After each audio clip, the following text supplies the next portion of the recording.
জনবসতিতে ঢুকে যায়, যেভাবে তছনছ করে দেয়, আমি এই মুখ্যমন্ত্রীকে একটা পাগলা হাতির মতো দেখছি।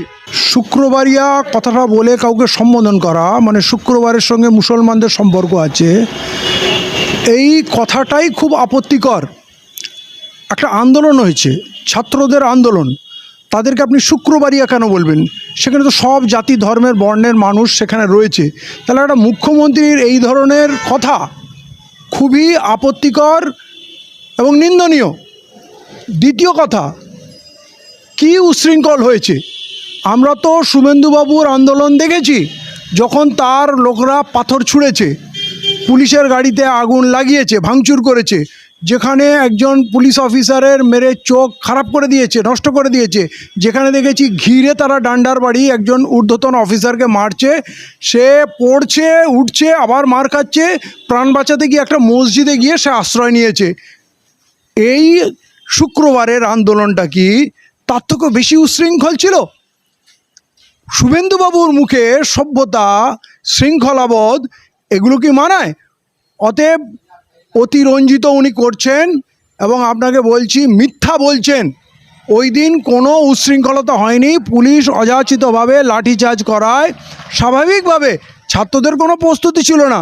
কেউ হয়তো জুতো ছুঁড়েছে, তার পায়ের জুতোটা ছুঁড়েছে, কেউ হয়তো পানির জলের বোতলটা ছুঁড়েছে। মনে হচ্ছে পশ্চিমবাংলার ইতিহাসে এই ধরনের ঘটনা কখনো ঘটেনি।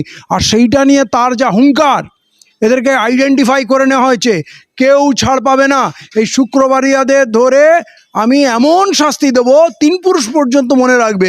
তখন তো মনে হয় মুখ্যমন্ত্রীর উন্মাদ নাকি, বিধানসভাতে এই ধরনের কথা বলছে। একটা বিশেষ সম্প্রদায়ের নাম উচ্চারণ করে করে বলছে 70 জন আইডেন্টিফাই হয়েছে, 4টে নাম বলছে, 4টেই মুসলিম। তাহলে এটা কি খেয়ে কথাবার্তা বলছে? যখন থেকে এসছে এই উচ্ছৃঙ্খল মুখ্যমন্ত্রী, উন্মাদ মুখ্যমন্ত্রী, পশ্চিমবাংলার লজ্জা, ওনাকে দেখে এখন পশ্চিমবাংলাবাসী লজ্জা পাচ্ছে যে কাকে আমরা মুখ্যমন্ত্রী বানালাম। 3 পুরুষ কাঁপাবে এইটা আমরা শুনেছি, মনে ছিল।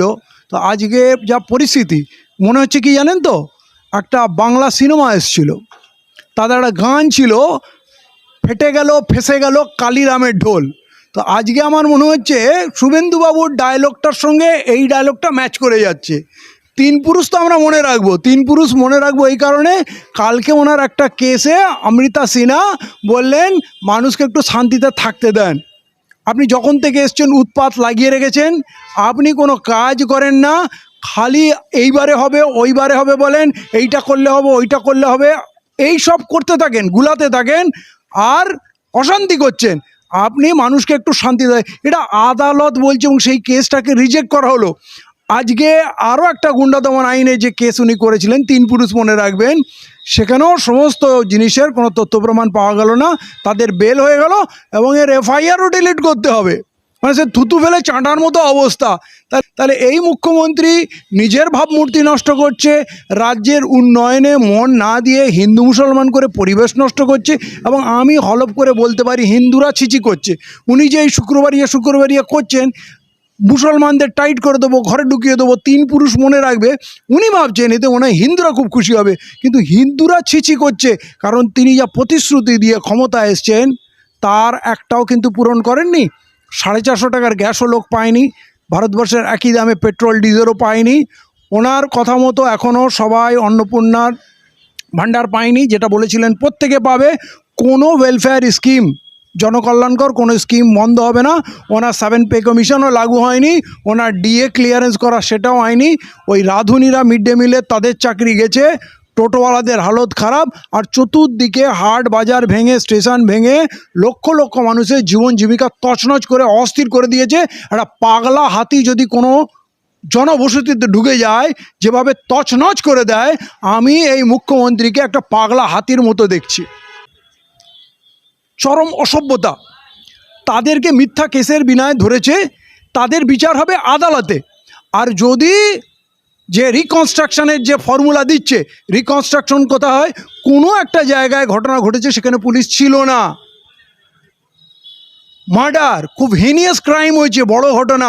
আরে এখানে তো ধর্মতলার পুরো সিসিটিভি কাভারেজের মধ্যে হয়েছে, প্লাস মিডিয়ার এত ক্যামেরা ছিল, পুলিশ নিজের মোবাইল দিয়ে ছবি তুলতেই থাকে। তারপরে কি এমন হয়েছিল, ওই জলের বোতল ছোড়ার রিকনস্ট্রাকশন? জুতো ছোড়ার রিকনস্ট্রাকশন। আর যেই ছেলেটার বিরুদ্ধে একটা ফুটেজ পাবে না, ওইখানে যারা ছিল তাদের কারোর বিরুদ্ধে কোনো ফুটেজ পাচ্ছে না, জোর করে তাদের বাড়ি থেকে তোলানো হয়েছে। তারা অপরাধ করলে তাদের স্পটে কেন ধরা হয়নি, বাড়ি থেকে কেন তোলা হলো? শুক্রবারের ঘটনা শনিবারের রাত্রে তুলছে, আর কিছু দুটো ছেলেকে রবিবারে তুললো, তার মানে পরে প্ল্যান করে ঠান্ডা মাথায় তুলেছে। কিন্তু ওই রিকনস্ট্রাকশনে এসে যে অসভ্যতাটা হয়েছে, মিডিয়ার ছেলেমেয়েগুলো তারা কিলবিল করছে। আপনি বলুন তো, যখন একটা সরকারি কাজ চলছে বা তদন্ত, মানে রিকনস্ট্রাকশন মানে তদন্তই যদি কিছু জিজ্ঞাসা করার থাকে তাহলে পুলিশ করবে, আইও করবে, ইনভেস্টিগেশন অফিসার যে আছে সে করবে, তাহলে মিডিয়া তার মাঝখানে কী করে ঢুকবে? এরা কিন্তু মিডিয়াকে সরালো না, দূরে রাখলো না, এবং তাদের খালি পায়ে আনলো। তাদের অপরাধ কি? তাদের কোনো অপরাধ প্রমাণ হয়নি, তাদেরকে খালি পায়ে কাউকে হাফ প্যান্ট পরে এগুলো কি তামাশা করছে? মানে মুখ্যমন্ত্রীর নির্দেশে মুসলমানদের সঙ্গে খারাপ ব্যবহার করো, উনি ভাবছেন এইটাই মনে হয় রাজ্যবাসীর কাছে, স্পেশালি হিন্দুদের কাছে এটা একটা তোফা। কিন্তু হিন্দুরা এইসব চায় না, তারা যন্ত্রণায় ভুগছে। আমার কথা হলো, ওই মেয়েগুলো লাগাতার ওদের অপমানিত করছিল, বলছিল তোমরা কি ছাত্র, তোমরা কি নিট পরীক্ষা দিয়েছো, তোমাদের বংশে কেউ নিট পরীক্ষা দিয়েছে কি? তাহলে এটা মুসলমানদেরকে অবহেলা করছে, ওরা ভাবছে এরা মনে হয় কোনো নিট পরীক্ষা দেওয়ার লোক না, এদের বংশেও মনে হয় কেউ নিট পরীক্ষা দেবে না। কিন্তু এদের জ্ঞাততার জন্য বলছি, আজকে আলামিন মিশন থেকে প্রতি বছর নিটে যত কোয়ালিফাই করে, রামকৃষ্ণ মিশনেও তত করে না। আর পশ্চিমবাংলায় এখন চাষির বেটা, রিক্সাওয়ালার বেটা, ভ্যানওয়ালার বেটা, ইট ভাটায় কাজ করে, বিড়ি বাদে, তার ছেলেমেয়েরা নিট ক্র্যাক করছে। এরা খোঁজ রাখে না, এরা ভাবে মুসলমান মানে অশিক্ষিত, মুসলমান মানে লুঙ্গিওয়ালা, আর মুসলমান মানে আমরা উপহাস করব। কিন্তু এরা যে অসভ্য, মানুষকে সম্মান করে না, একটা মানুষ অপরাধী প্রমাণিত হয়নি, কিন্তু তার সঙ্গে খারাপ ব্যবহার এই সাংবাদিক করছে। তাহলে এই সাংবাদিককে লোক ঘৃণা কেন করবে না? এই সাংবাদিককে দেখে চটি কেন ছুড়বে না? এই সাংবাদিককে দেখে গাল কেন দেবে? এই গদি মিডিয়াকে যে গাল লোক দেয়, এমনি দেয় না। আর যারা গদি মিডিয়ার সম্মানের কথা বলছে, তারা আসলে এই আরএসএস এর, বিজেপির পাচাটা। এই গদি মিডিয়ার সঙ্গে আর আরএসএস এর লোকেদের মধ্যে কোনো ফারাক নেই। রিকনস্ট্রাকশন যদি করতে হয়, তাহলে সালমানকে হাতে একটা বস্তা দিতে হবে, এবং ওখানে বোতল, জুতো, চটি ছড়িয়ে দিতে হবে, কাগজ ছড়িয়ে দিতে হবে, আর ওই সালমানকে বলতে হবে একটু করে দেখাও তো কীভাবে তুমি বস্তাতে নোংরাগুলো তুলেছিলে, ওই জুতোগুলো, বোতলগুলো, কাগজগুলো তুলেছিলে। কই রিকনস্ট্রাকশন তো কিছু হলোই না, এসে তামাশা হলো, খালি পায়ে ঘোরানো হলো, আর মিডিয়াদের ছেড়ে দেওয়া হলো, লেলিয়ে দেওয়া হলো ওদের অপমান করার জন্য।